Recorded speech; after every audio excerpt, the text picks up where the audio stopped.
நாங்கள் கோயம்புத்தூர் ஏர்போர்ட் கிட்டேருந்து வராங்க.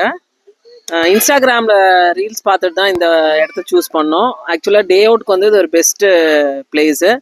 கிட்ஸ் வந்து சேஃபாக விளையாடுறதுக்கு, ஃபுட்டு வந்து எக்ஸ்ட்ராடனரியாக இருந்தது. எல்லாமே போத் வெஜ் அண்ட் நான்வெஜ் நல்ல டேஸ்டியாக இருந்தது. அப்புறம் இந்த முக்கியமாக சொல்லணும்னா இந்த எக்ஸோட்டிகா பார்க் வந்து ரொம்ப நல்லா இருந்தது. அதில் நாங்கள் ஒரு 2 hours ஸ்பெண்ட் பண்ணோம். ரொம்ப பசங்களாம் ரொம்ப என்ஜாய் பண்ணாங்க. எல்லாம் ஃபோட்டோஸ்லாம் நாங்கள் நல்லா எடுத்தோம். மற்றபடி இந்த பெட்ஸு, அப்புறம் நம்ம ரெஸ்ட் எடுக்கிறதுக்கு எல்லாமே ஆக்சுவலாக ஸ்டே பண்ணுற மாதிரி வந்தால் இன்னும் நல்லா என்ஜாய் பண்ணலாம். நாங்கள் டே அவுட் தான் வந்தோம் ஃபர்ஸ்ட் டைம்ங்கிறதுனால இன்னும் 2-3 months நாங்கள் ஸ்டே பண்ணுற மாதிரி வரலான்னு பிளான் பண்ணியிருக்கோம். தேங்க்யூ. கிட்ஸ்லாம் எல்லாமே ரொம்ப சேஃபாக விளையாண்டாங்க, நல்லா என்ஜாய் பண்ணாங்க. Unique selling point of this place பார்த்தீங்கன்னா அந்த ட்ராம்புலின் ஒன்று இருக்குது. அங்கே கிட்ஸ் எல்லாம் ரொம்ப நல்லா விளையாண்டாங்க.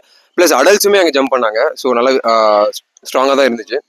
ஸோ அண்ட் தென் கேம்ஸ்லாம் பார்த்தீங்கன்னா பேட்மிண்டன் விளையாடலாம், வாலிபால், லைக் ஃபுட்பால், கிரிக்கெட் எல்லாத்துக்குமே நல்லா பிளேஸ் இருக்குது.